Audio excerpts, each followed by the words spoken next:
KTN 오늘의 주요 뉴스입니다. 조지아 주 정부는 그동안 계류 중이던 이른바 태아 심장 박동법 발효와 시행을 위한 관련 작업에 착수할 것으로 보입니다. 고공행진을 보이던 미국의 집값 오름세가 조금씩 둔화하는 조짐을 보이고 있습니다. 러시아가 서방 제재에 맞서 조 바이든 대통령의 부인과 딸을 자국 입국 금지 대상자 명단에 올렸습니다.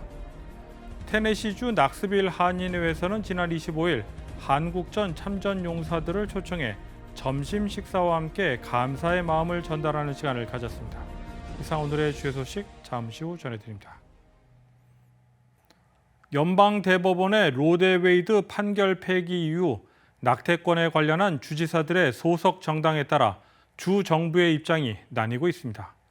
조지아 주 정부는 그동안 계류 중이던 이른바 태아 심장 박동법 발효와 시행을 위한 관련 작업에 착수할 것으로 보입니다.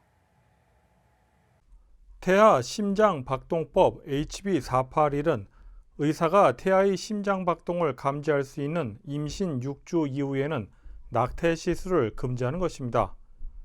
해당 법안은 지난 2019년 4월 의회를 통과한 후 5월 브라이언 캠프 주지사의 서명으로 법이 제정됐으나 현재 연방 항소법원에 계류 중에 있습니다. 크리스카 조지아주 법무장관은 연방 항소법원에 태아 심장 박동법이 즉시 발효될 수 있도록 법원이 협조해달라는 서한을 보낸 것으로 알려졌습니다. 법원은 심장 박동법 무효와 소송과 관련 원고와 주정부 측에 7월 15일까지 보완 서류를 제출하라는 통보를 한 것으로 전해졌습니다. 고공행진을 보이고 있는 미국의 집값 오름세가 조금씩 둔화하는 조짐을 보이고 있습니다. 전년 동월보다 20%가량 급등했지만 그래도 지난 3월과 비교하면 다소 내려간 것입니다. 최근 들어 오른 금리와 매매율 둔화 등이 그 이유로 보입니다. 보도에 김상은 기자입니다. 미국의 주요 도시들의 평균 집값 추세를 측정하는 4월 스탠더드 앤드 푸어스 코어러지 케이스 실러 주택가격 지수는 전년 동월보다 20.4% 급등했습니다. 지난 3월 상승률이었던 20.6%보다 다소 내려갔지만 여전히 높다는 평가를 받고 있습니다. 상승률이 전월보다 나아진 건 지난해 11월 이후 처음입니다. 템파가 작년 동월보다 35.8% 급등해 상승률 1위에 올랐고 마이애미가 33.3%, 피닉스가 31.3%로 그 뒤를 이었습니다. 여전히 집값 상승률이 매우 높은 편이지만 미국의 주택 매매 건수가 최근 들어서 큰 폭으로 감소하고 있습니다.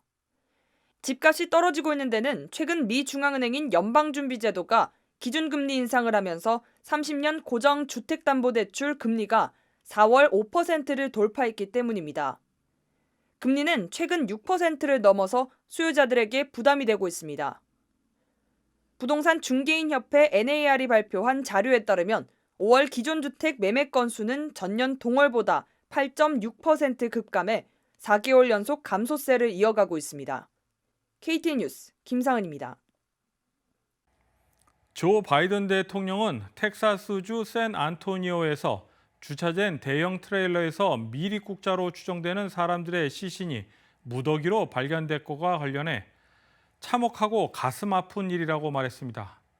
북대서양조약기구 나토 정상회의 참석차 스페인을 방문 중인 바이든 대통령은 28일 성명을 내고 국토안보부가 상세 사항을 조사 중이지만 초기 보고를 보면 미립국 조직이나 인신매매범에 의해 발생한 비극으로 보인다면서 이같이 밝혔습니다.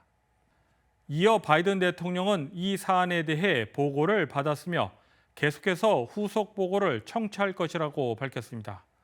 또한 미립국 네트워크를 분쇄하기 위한 조치를 계속해서 취할 것이라고 강조했습니다.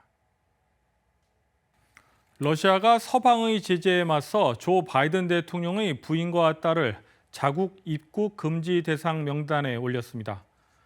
러시아 혐오주의 노선 구축에 책임이 있는 사람들에게 입국을 허용하지 않겠다는 성명도 덧붙였습니다. 자세한 내용을 김상은 기자가 보도합니다. 러시아가 조 바이든 대통령의 가족의 자국 입국을 금지했습니다. 러시아 외무부는 28일 미국인에 대한 개인 제재 도입과 관련해 성명을 냈습니다. 이 성명에는 미국이 최근 러시아 정치사회 활동가들에 대해 제재를 확대하자 이에 대응해 스톱 리스트를 발표했습니다. 러시아 입국 금지 대상 목록인 스톱 리스트에는 일부 정치인들과 바이든 대통령의 부인과 딸의 이름이 포함돼 25명이 올랐습니다. 러시아 외무부는 이들이 러시아 혐오주의 노선 구축에 책임이 있다며 반러 제재 권고안 작성에 참여한 사람들, 그리고 조 바이든 대통령의 가족 등이라고 설명했습니다. 외무부는 바이든 대통령의 부인인 질 바이든과 딸 애슐리 바이든을 강조하며 25명의 입국 금지자 목록을 보였습니다. 앞서 러시아는 지난달 이미 총 963명의 미국 관리인들과 공인들의 러시아 입국을 금지한다고 발표한 바 있습니다. 당시 명단에는 조 바이든 대통령과 토니 블링컨 국무장관뿐만 아니라 상하원 의원, 전현직 정치관리인, 기자, 군인, 기업가 등이 포함됐습니다. KT 뉴스 김상은입니다. 존 오소프 연방 상원의원이 최근 한국의 박진 외교부 장관과 조태용 주미 대사를 초대해 초찬 모임을 가진 것으로 알려졌습니다. 오소프 의원실에 따르면 존 오소프 의원은 박진 장관과 조태용 대사와 조찬 회동을 갖고 한미 관계와 조지아주와 한국 간의 통상 강화를 위한 자리를 마련했습니다. 이번 회동에는 클리스 쿤스 의원과 빌 해커티 상원의원 등이 함께했습니다. 존 오소프 의원은 윤석열 대통령 당선 직후 미국을 방문한 박진 장관과 조태용 대사를 만나 회동을 가진 바 있으며 앞으로도 한국 지도자들과 자주 접촉할 것이라고 덧붙였습니다. 테네시주 낙스빌 한인회에서는 지난 25일 한국전 참전 용사들을 초청해 점심 식사와 함께 감사의 마음을 전달하는 시간을 가졌습니다.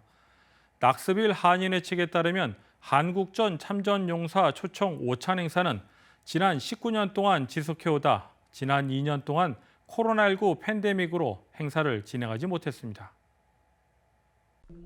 낙스빌 한인회 유향아 부회장과 마이클 맥밀런 이사의 사회로 진행된 이날 오찬 행사에는 한국전 참전 용사들이 30여 명 가까이 참석했으며 지역 정치인들과 재향군인들이 함께했습니다. 또한 주 애틀랜타 총영사관에서 참전 용사 11명에게 평화의 사도 메달을 전달하는 순서도 갖기도 했습니다.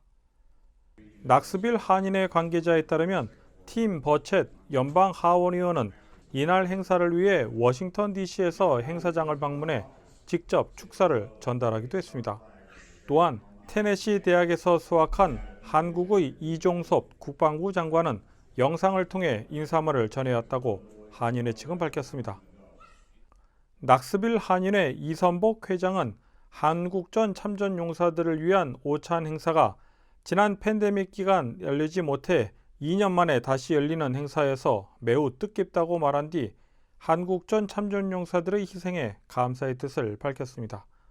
또한 지난해 말부터 이번 행사를 준비한 한인회 의원들과 관계자들에게 수고와 감사의 말을 덧붙였습니다. KTN 뉴스 스티봉입니다.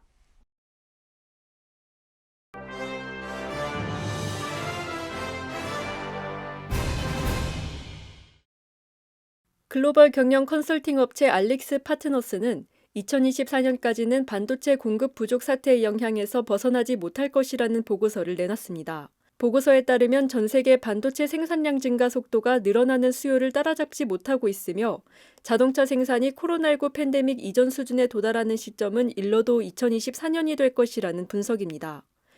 또한 전기차의 인기가 상승하고 있으며 전기차는 휘발유 등을 사용하는 내연기관 차량보다 10배 이상의 많은 반도체를 사용하고 있다고 덧붙였습니다. 알릭스 파트너스는 또한 현 시점에서 자동차 가격이 통상보다 높은 수준을 보이지만 늦어도 2024년부터는 하락세를 보일 것이라고 전망했습니다. 숙박 공유업체 에어비앤비가 28일 숙소에서 파티를 여는 것을 전 세계적으로 영구 금지하기로 했다고 밝혔습니다. 대규모 행사를 개최하기 위해 하룻밤 숙소를 예약하는 파티하우스도 역시 금지됩니다. 에어비앤비는 2019년 한 숙소에서 총격 사건이 벌어져 5명이 숨진 뒤 잠정적인 파티 금지 조치를 내렸는데 이번에 이를 항고화한 것입니다. 에어비앤비는 파티 금지 규정을 위반한 이용자는 계정 일시 정지부터 퇴출에 이르는 제재를 받게 될 것이라고 밝혔습니다. 걸그룹 에스파가 LA에서 화려하게 미국 데뷔를 시작했습니다. 소속사 SM엔터테인먼트는 에스파가 6월 26일부터 27일 LA 유튜브 시어터에서 에스파 쇼케이스 싱크인 LA를 성황리에 마쳤다고 전했습니다. 이번 쇼케이스는 당초 예정돼 있던 26일 공연은 오픈과 동시에 초고속으로 전석이 매진됐으며 27일 추가 공연까지 열렸습니다. 쇼케이스에는 약 10,000명의 팬들이 모여 K-팝에 대한 열정을 보였습니다. 에스파는 공연에서 데뷔곡인 블랙맘마부터 넥스트 레벨 등 다채로운 무대를 선보였습니다. 편향된 정보만 접하게 되면 자칫 판단이 치우칠 수 있습니다. 공신력, 즉 공적인 신뢰를 받을 수 있을 만한 능력을 의미하는데요. KTN 방송국은 신뢰받을 수 있는 뉴스를 만들기 위해 노력하겠습니다. 이상으로 KTN 뉴스를 모두 마칩니다. 시청해주신 여러분 고맙습니다.